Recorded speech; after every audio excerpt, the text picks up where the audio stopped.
let's not waste time. We'll take this slow. We've got miles behind us, but miles to go. So let's just break this down to the simplest truth. You and I as one will always be better than two. Welcome to Relaxed and Free, a clinically minded, biblically based counseling podcast. I am your host, Cary Corley, here with my good friends, Doug Bonebrake and Google Chris. Heyo. Hello. Yeah, and today, you're just going to get to see what it's like to hang out with the three of us. Oh, boy. Yeah. I mean, we got some questions. We got some clinical Christian questions. Yeah. Yeah. So I've had some people ask me various questions, just in talking to them about this podcast, trying to figure out, what do people know about counseling? What do people know about Christian counseling? What do people not know? Yeah. Etc. And there were actually a couple of friends of mine who had a surprising gap in knowledge of what counseling even is in general. They hadn't been through the process of essentially the talk therapy. Is that appropriate for me to say that or no? Yeah. I mean, that is a method in counseling is talk therapy. It's like okay. Yeah. So trying to equate it to something like in the IT world. You don't do that. You don't need to do that. Okay. That's fine. Okay. The IT world is not my home. I just live there. All right. Now. Yeah. The IT world's boring. Yeah. Nobody. No, don't take something that's more interesting and then try and make it less interesting. Okay. So I think I would like to propose a question to the doctor of what is counseling? What's your purpose? What's it look like? Oh, well, there's two questions. That is two questions. By definition, that was two questions. Well, and two different answers. Like one, what is counseling? I get in my mind, I'm very literal with that. I don't know if you're like, sure. Well, I'm a very literal person. Then be literal. Let's go. Well, what's counseling? How would you describe it if someone was like, so if I went up to Chris and I was like, man, you really need to get some counseling. They're just like, I don't believe in that. I don't know what that is. I fully don't understand what it is, what the purpose is, and what it can do for me. Okay, I have to tell this story because you just said that Chris's answer would be, I don't believe in that. And sure. I have to tell you how literal I am. And I'm going to talk about that with a story about my daughter, who is my oldest daughter, who is also very literal. This will be good. This is one of the best stories ever. She doesn't mind that I tell it because she thinks it's hilarious. So, for those of you who don't know, we live in Kansas City. Well, in like 3.5 hours south of Kansas City is this like town called Branson, which is like I don't know. There's like a theme park there, and it's in the mountains. It is a country, hick version of Disneyland. Ooh. Ouch. Man. Is hick bad? Sorry. I just mean. Well, I don't know. It depends on who you are. I agree with you, but I think people that love Branson are going to be offended. Well, I mean, you go there. I was obviously visiting Branson. Sorry. I haven't been there, but I mean. You haven't even been to Branson? I know enough. I'm talking most specifically about Silver Dollar City. Branson as a whole, I've heard is really beautiful and a great place to visit. And Table Rock Lake. Wow, you really backtracked on that. You pulled out I associate Branson with Silver Dollar City only. This band of hicks was driving back from Branson. Okay, I apologize to anyone out there who's offended by calling it hicks. That was a term of endearment. I just meant people who like handcrafted bed frames or whatever. That's a hick too. Antique photos. A hick is like that's actually a good transition Amish? to the story. I was about to say Amish is the handcrafted furniture. So, which is good. This is a good transition because between Branson and Kansas City is Mennonite and Amish communities. Okay. And they will drive their or ride their horse and buggies along the side of the road. Mm-hmm. Well, my oldest daughter, this is about 4 years ago. She was 10 or 11. And we're driving back from Branson, and we pass a horse and buggy. And she said, Dad, why are they riding a horse and buggy? Like, why aren't they in a car? And I said, well, sweetie, they don't believe in cars. And she like gets this look on her face, and she goes, they can see us, right? Yeah. And That's solid. And I said, yes, I'm sorry. They can see us. They just don't think that cars are healthy, to drive. She's like, oh, okay. So that's how literal we are in the Corley family. So when you say, if you don't, so when you ask me what is counseling, I'm like, well, counseling is when you go in and you sit and you talk to a counselor. Okay. Yes. No, yeah. I mean, some people don't know that. Or a psychologist or a psychiatrist.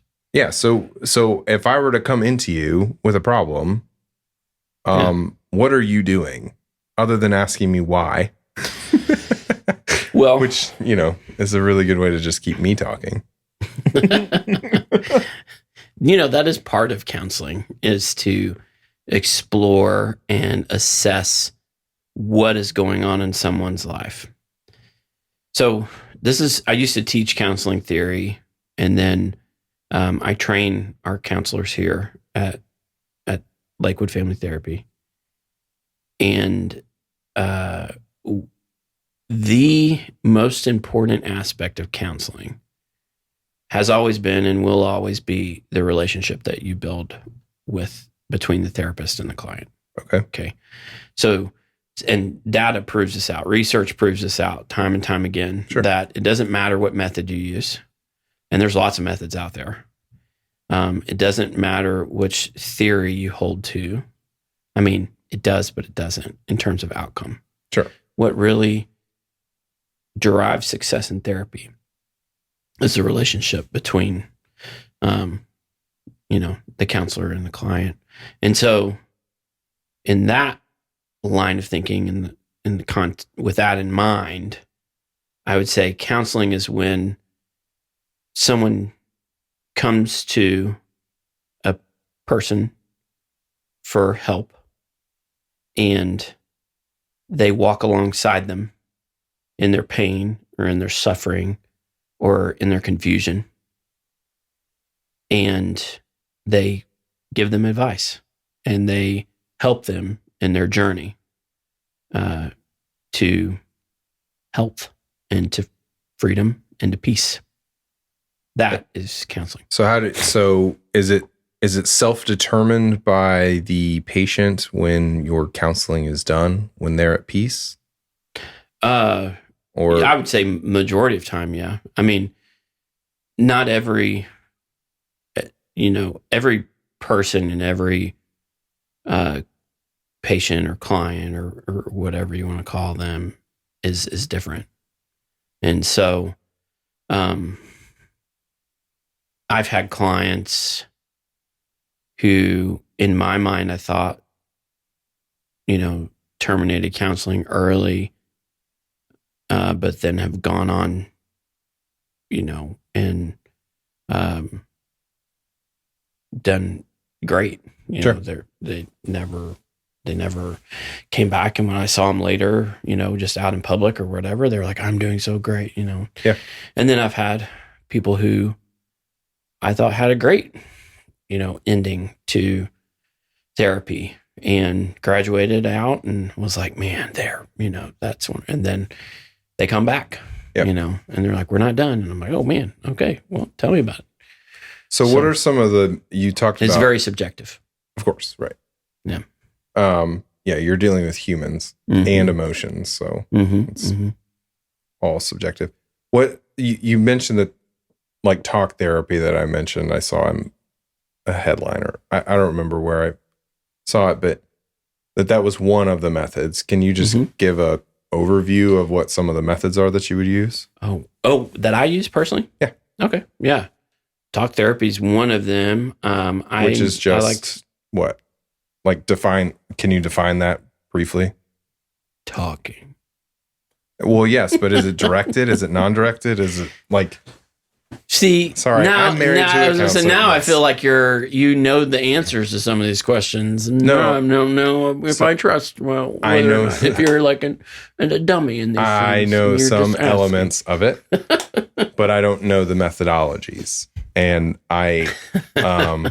it's been a long time since I was in counseling. And so my form back then, like I was a kid. So what was counseling like for you? Oh, you were a kid. It was play therapy, yeah. And I just loved it because they had the best Legos. So what kind of Legos did they have? Like the little kits with like the specially formed parts. So it was before Lego really got deep into. Nobody cares about this. No, I do. I was really intrigued. I just saw a bunch of shaking heads. I had to previously share about Bath and Body Works. I feel like you need to share about That's Legos. True. I'll share about Legos. So like Lego now has a whole bunch of really custom pieces all over the place. You can get the Millennium Falcon, and you can get all sorts of architectural buildings and things like that. But this was like the 90s, and so they hadn't gotten that deep yet. Cool. And so when they had like non-block, non-rectangular type pieces, and it was like formed plastic shields that you could cockpit glass. Yeah. It was just stuff like that. They had a lot more interesting pieces than just the blocks. How old were you? I don't remember. Do you know why you went?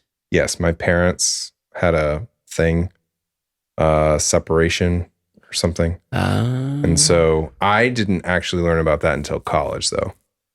I thought it was because I was an angry kid. Because I was. I was a very angry kid. Well, I can't say that at all. Oh, boy. Just wait. I was being facetious. Oh, okay, good. Yeah, so, it was just a bunch of playing and talking. But it was... therapeutic? I don't know. How old were you when you went through this? I don't remember. I think 8, 10. Oh, okay.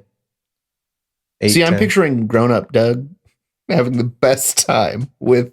I know, but grown-up Doug would then be like trying to play games back to the therapist just to like mess with them a little bit. Yeah. I would not be. Those are always fun sessions. Yeah. But that's a game to me, so... Yeah, you're not alone in that. There's personalities, certain personalities that they enjoy that. That's me. I like the mental sparring of it. Yeah. Yeah. Anyway, I feel like I would be one of those people in a counseling session. You definitely would be. Yeah. Really? I feel like it would depend. It would depend. I was gonna say I don't get that sense there. about you, but I don't. He's a good mental sparrer too. That's why, we're friends. Doug mental spars me a lot. Mm-hmm. That sounds weird. So yes, I do know some terms, but I don't understand a lot of the methodologies. So I obviously get play therapy because my wife is a play therapist. Yeah. But like talk therapy, it's kind of blurry for me. Like, would I just come in and then you're like, what's on your mind? Or would you immediately be like, tell me about your abuse in your past because I know you have it? Because everyone does. Because everyone. That's not true. There's actually a lot of people that don't have abuse in their past. But or trauma. Sorry. Trauma. And there's a lot of people that don't have trauma in their past too. We're kind of getting into an area that I've got some opinions about. Okay. We can avoid it. No, I mean, I don't want to avoid it. I just don't know how it's going to come across in the podcast, which is, maybe I'm flying by the seat of my pants here. Like, it's a little, we'll see. It's up to you, doctor. I'm just curious about the methodologies. Yeah. So here's my thing. Sometimes in my profession, as with any profession, I think there are people who, rightly so, want to, feel important about what we do and how we do it. But there's a part of me that's like, we overcomplicate what we do. That's a regular issue with a lot. I think you said that, but yeah, with a lot of professions, people like to. It's good affirmation for sure. Yeah. It's like we don't need a book written on talk therapy, you know, in my personal opinion, you know. There's lots by the way, Dr. Cary Corley's book on talk therapy. Right. Yeah. The book titled "We Don't Need a Book." Yeah. I don't know. And I'm a story person. I love story. I just sometimes. So is it safe to say that someone comes in, you start developing the relationship, and you just start trying to peel back the layers and walk alongside of them and say, why are you hurting? Let me help you. I'm an outside perspective. I have a framework that I've developed throughout since I saw my first client in 2011 at Dallas Children's Advocacy Center in downtown Dallas. And so I've been counseling since then. And I've developed a framework that I think works well for me. And we use it here at the practice here. And that's the first 4 sessions are assessment sessions. Okay. Which means that you'll meet with your counselor and they will assess what's going on. They will collect a psychosocial history, which is a fancy term for saying your history. Yep. And all of the family systems, like we'll collect a genogram, which is a fancy word for family tree. Yep. Which we covered in Francis's. Yes. Yeah, that's right. Yep. In Francis's interview. And so I get a family tree. I get the presenting issue, which is someone's, you know, if someone comes in and they are depressed, they say, I'm depressed. I'm like, okay, tell me about that. And they will tell me what's going on in their heart, what's going on in their mind. And then I'll begin from there to ask some questions. So what was it like being you growing up? Tell me about your family. Tell me about your mom. Tell me about your dad. Tell me about your brothers and your sisters, your siblings. And I began to put the pieces together with the central idea in mind of what they brought in, right? So I'm depressed, and then I'm like, does this fit? Yeah. So you're drawing the lines, assessing. you're building the case. Yeah. Now, not every counselor does it that way. Sure. I mean, yeah. Counselors are people too. Yeah. Yeah. Yeah. And there's counselors that have different techniques and different ways of doing things. And then after those 4 sessions, I create a plan and I talk about, in the 4th session with them, I will tell them my plan for going forward. And, you know, they can edit it. They can be like, yeah, I think that's spot on. Or sure. I think, you know, now early on, my plans were usually crap, right? Well, you got to get. Yeah, you got to get good at what you do. So nowadays, you know, I think a good portion of the time, been doing it long enough, I can say, hey, I think this is what's going on. I think this is where we could go. And, you know, most people are like, yeah, I think that's great. I think you're right. Yeah. Let's do that. Yeah. So what would you say to the person who says they don't believe in counseling? And I know you use the metaphor of, I don't believe in cars. Right? They see us, right? You see that office there, right? It says counseling. But they don't believe it works. Is that what they're saying? Mm-hmm. Yeah. I would ask them a question. I would say, are you saying you don't believe it works? Yeah. They don't believe it works or that it's helpful or that it actually does what I get it claims to do. I get that. I mean, on some level, there's definitely times where they're right. You know, I have been to counseling that did not work. I've, you know, as a young man in my late teens, like 18, 19, went to counseling and it did not work. I did not enjoy it. It was a painful experience and, you know, left it and really didn't give it much thought after that.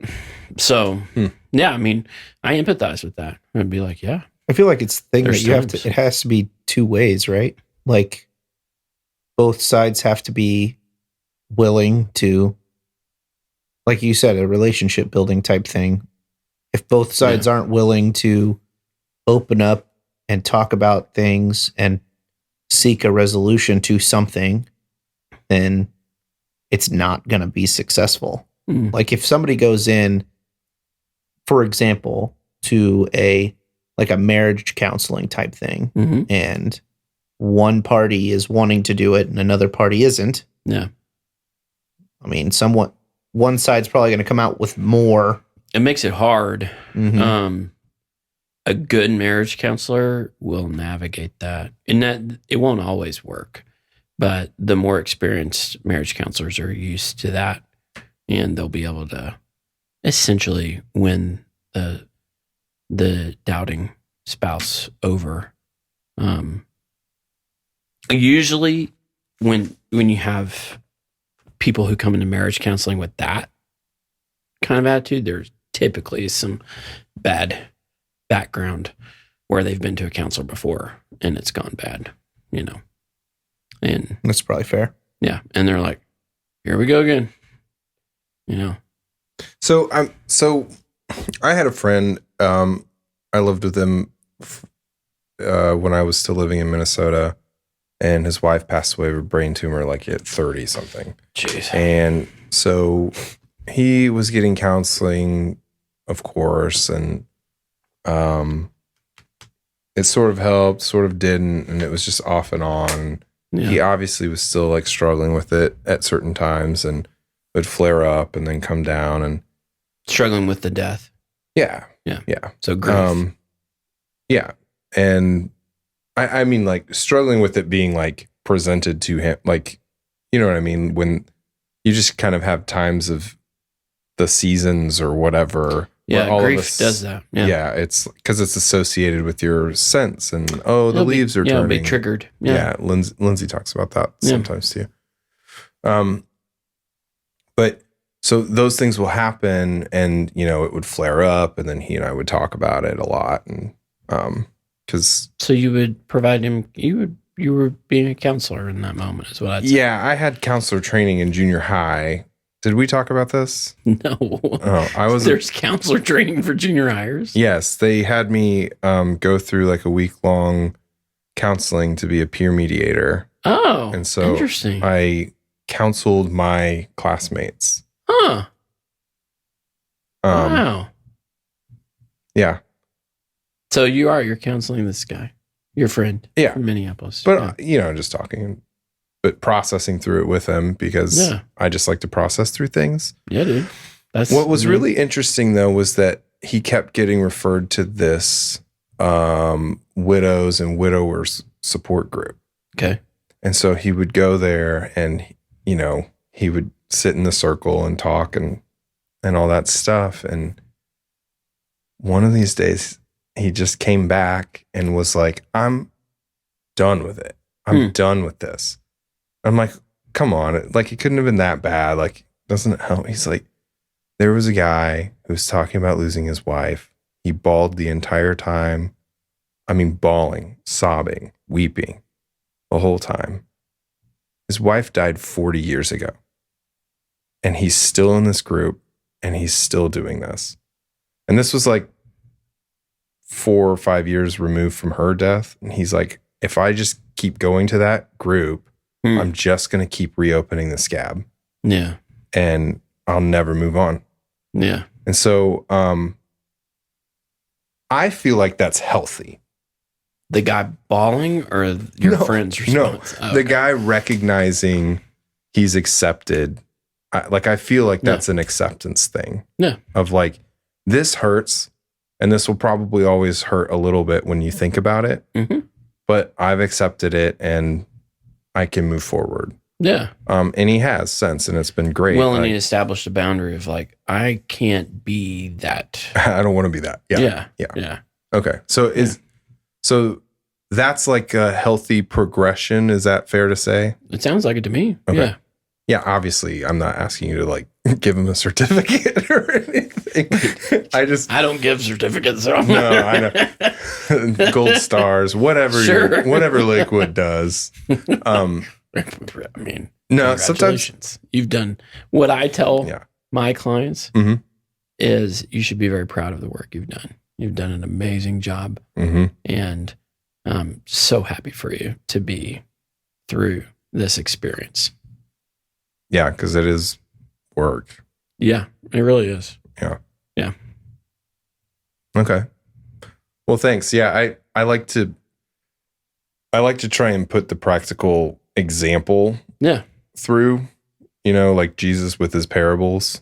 Sometimes you kind of need to see from a real world example angle. Yeah. So I didn't do well in my Gospels class in seminary. Like parables could confuse me very easily. Oh, really? Those aren't very literal. No. Yes. Right? They're very metaphorical. Like exclusively non-literal. I know. Parabolic almost. So Yes. Yeah. I kind of empathized with I did. The first time I was introduced to the idea that Jesus became very frustrated with the disciples frequently because they just didn't get it. Mm-hmm. I was like, that's me. Yay. Yeah. I did like that part when he was just like, it literally says, and then Jesus had to tell them what he meant. Mm-hmm. Right. And he sounded a little bit frustrated. He was like, all right, guys, but for real? Yeah. I mean you. And they're like, oh. You're like, oh. Yeah, you're this person.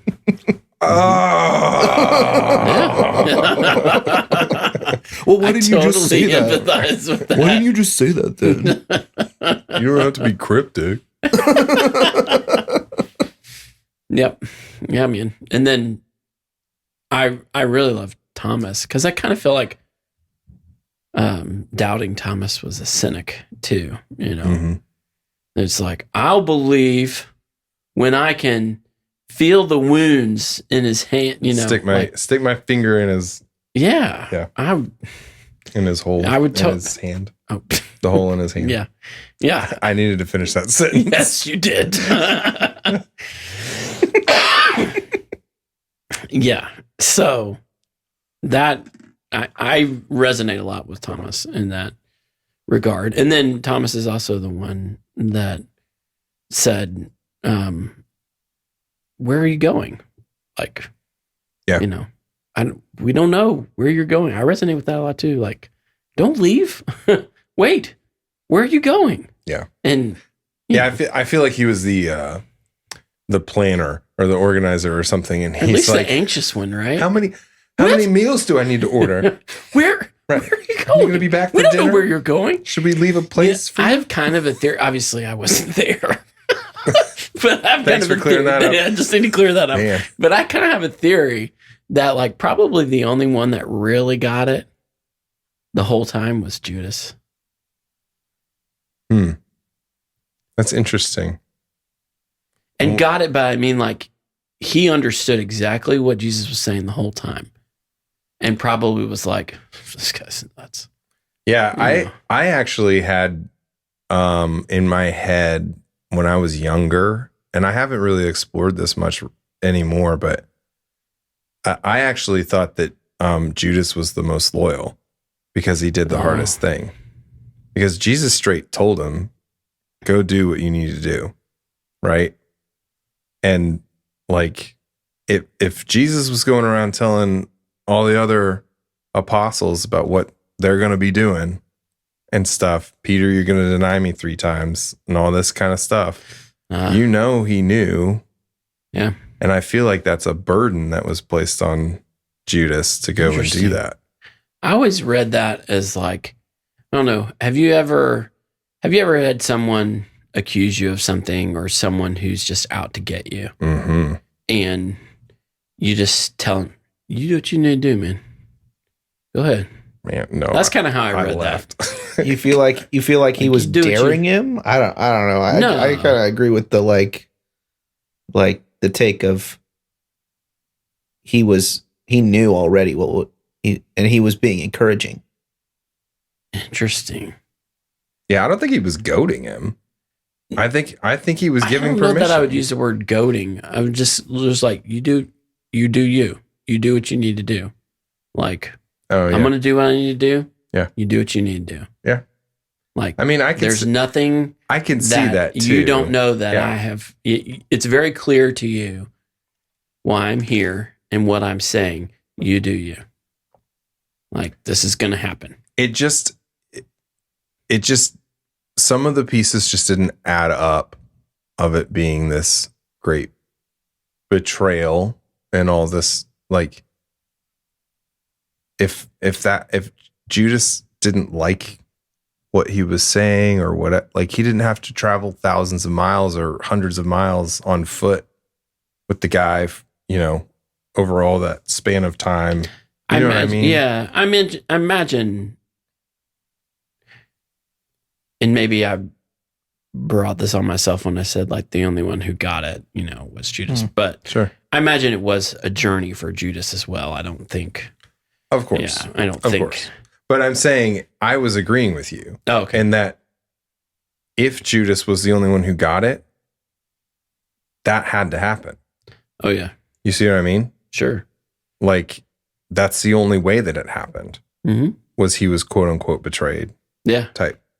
And if that's part of the plan.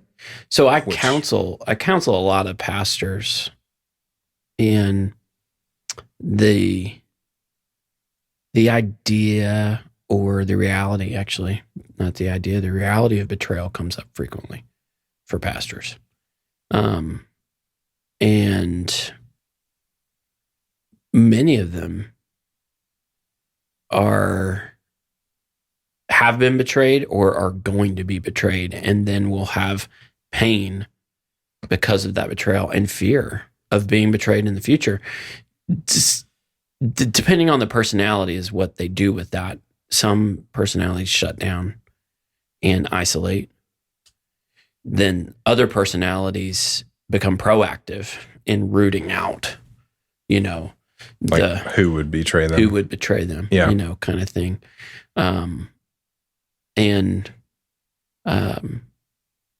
I work with those pastors to get them to a point where they can say, you do you. Do what you're going to do. Do what you're going to do. Yeah. Because there's really no way. There's no way to hold any kind of committee and root all the bad root out Judas. Yeah. Which Jesus never did.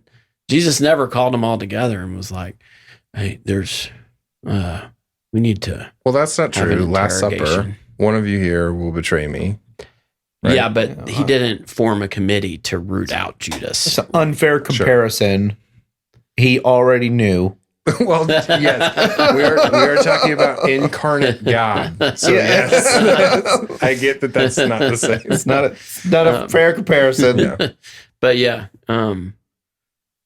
because I think, and this kind of goes into Misty's book, which, the interview that we have with Misty Terrell and the trauma of betrayal. Mm-hmm. Whether that's the marriage relationship is so very special. And so betrayal there is extraordinarily painful. Right. But really any form of betrayal is very painful for anyone. And so there's deep wounds there. And I think you can explore that through this relationship that Jesus had with Jesus had with Judas. Yeah. So, yeah. No, I don't know how we got off on all of that. We started with what's counseling. Yeah, we ended that. You answered it. Okay. You got it. I moved to the grief counseling of my friend up in Rochester. That's right. Yeah. So yeah, is there anything else you want to cover? Anything on your mind, your heart, Dr. Corley? What is on my heart and my mind? Well, I think when it comes to counseling, what I want to end with is a word of encouragement to the person who doesn't believe that's okay. In the process. Yeah. Yeah. That's okay. Don't let that keep you from growth or healing. Yeah. And if my validation of that rings true to you, as you hear this, then find a good counselor. And finding a good counselor, a good friend of mine, John Thompson, would always say this. Finding a good counselor is like finding a good pair of shoes to go on a journey with. Like sometimes you're going to have to try a few pairs on. Yeah. And I know nobody, especially if you're not, not wanting to do something in the first place, it's like, oh gosh, I got to go, Well, but I mean, you would shop for the right car, or you would shop for the right, financial advisor or yes, any of that yes, stuff. You would. Yeah. Insurance companies. We do this all the time. So we're well accustomed to it. So where's the free trials of counseling? Well, at our practice, we have a free 15-minute phone consultation. So you should have an ad that plays and says that. I think we do. We do. It's coming up here shortly. Oh, sorry. That's the literal part. No, that's good. I think maybe in a future episode, we should discuss some of the things to look for in a counselor, what makes a good counselor versus a bad counselor and things like that. Do it. Yeah, that's good. Okay, cool. But that'll be next time. Okay, that'll be next time. Until then, please send questions, prayer requests, and encouragement to askmeanything@relaxedandfree.com. Did we change that email? Or is that it? Mail me. Oh, yeah. The other one. Really, either one works. Either one works. Yeah. Mail me at relaxedandfree.com or ask me anything at relaxedandfree.com. Until then, rejoice in hope, endure in suffering, and persist in prayer. Much love.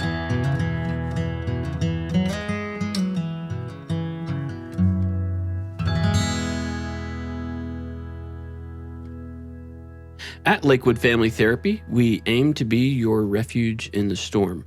We're professional Christian counselors whose sole purpose is to bring healing to your family and hope for the future. If you'd like a free 15-minute phone consultation with one of our professional counselors, you can call or text 816-663-9751 or head on over to our website, lwfamilytherapy.com. We'd love to hear from you. Lakewood Family Therapy, where faith, family, and future is our number one priority.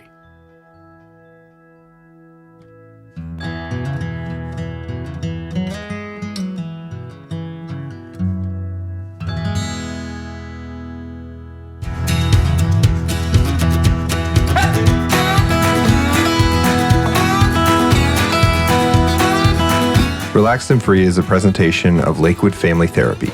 Catch up on other episodes wherever you get your podcasts, and please rate and review. Every review honestly helps us bring you this content. Production and engineering led by Doug Bonebrake. Recording done by Chris Renfro. Stay relaxed and free.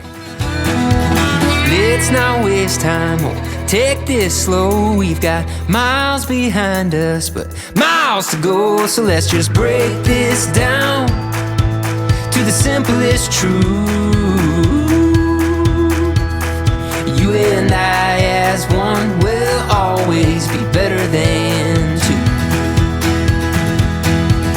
Yeah, you and I as one will always be better than